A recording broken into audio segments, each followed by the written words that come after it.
આગામી 22 જાન્યુઆરીએ અયોધ્યામાં ભગવાન શ્રી રામના મંદિરનો પ્રાણ પ્રતિષ્ઠા મહોત્સવ યોજાવા જઈ રહ્યો છે, જેને લઈને સમગ્ર ભારતમાં ઉત્સાહનો માહોલ જોવા મળી રહ્યો છે. 500 વર્ષ બાદ ફરી ભગવાન શ્રી રામ મંદિરમાં સ્થાન લઈ રહ્યા છે, ત્યારે સામાન્ય લોકોમાં પણ ભારે ઉત્સાહ છે. ત્યારે રાજકોટને ઇમિટેશનના વેપારીઓ તેમજ ચિત્રનગરીના કલાકારો દ્વારા 22મીના રોજ પોતાની દુકાનો પાસે 80 જેટલા વેપારીઓ વિવિધ રંગોળીઓ બનાવશે, તો સાથે જ અયોધ્યા નગરી જેવો માહોલ બનાવવામાં આવશે. સાથે જ અત્યાર સુધીમાં રાજકોટના ઇતિહાસની સૌથી મોટી 2000 ફૂટની રંગોળી તૈયાર કરવામાં આવશે. નમસ્કાર, Maulik Gotecha, mission smart city trust, Chitranagari project, Rajkot. આખું ઇન્ડિયા જેની આતુરતાપૂર્વક રાહ જોઈ રહી છે, આપણને બધાને ખબર જ છે, શ્રી રામ ભગવાનની પ્રાણ પ્રતિષ્ઠા મહોત્સવ જે 22 જાન્યુઆરીના રોજ અયોધ્યામાં થવાનો છે. એનો ઉત્સાહ અયોધ્યામાં તો છે જ, પણ સાથે સાથે આખા રાજકોટમાં પણ છે, રંગીલા રાજકોટના લોકોમાં પણ છે. અમે લોકો ચિત્રનગરીવાળા પણ આમાં કંઈક સહભાગી થવાના છીએ. થોડું ઘણું યોગદાન અમારી સાઈડથી પણ કલાના રૂપમાં, આર્ટના રૂપમાં આપવાના છીએ.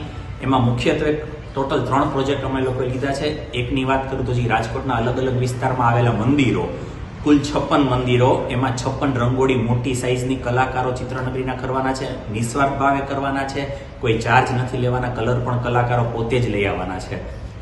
રવિવાર સુધીમાં પ્રોજેક્ટ પૂરો થશે અમારો, 21 તારીખ સુધીમાં. બીજા પ્રોજેક્ટની વાત કરું તો જે કાલાવડ રોડ ઉપર જે કેકેવી બ્રિજ છે, એના પિલર્સ મોટા બધામાં નવો જે બ્રિજ બન્યો છે, એના પિલર્સ છે એ અમે લોકો આ રવિવારે સવારથી સાંજ એમાં અમે લોકો રામ ભગવાનને આધારિત અને રામાયણને આધારિત અમે લોકો દિવાલ ઉપર, પિલર ઉપર પેઇન્ટિંગ કરવાના છીએ.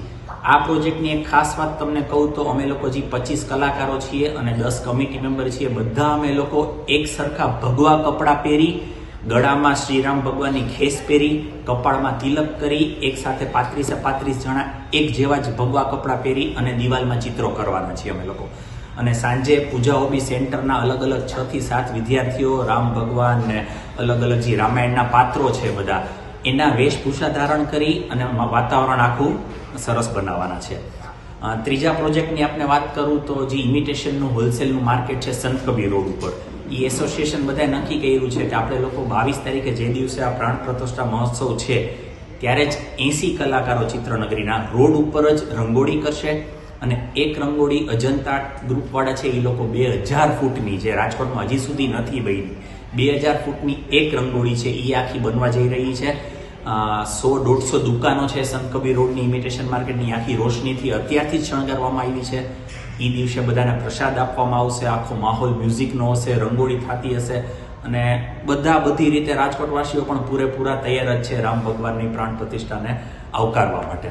આ અમારા બધા અલગ અલગ ચિત્રનગરીના પ્રોજેક્ટ છે.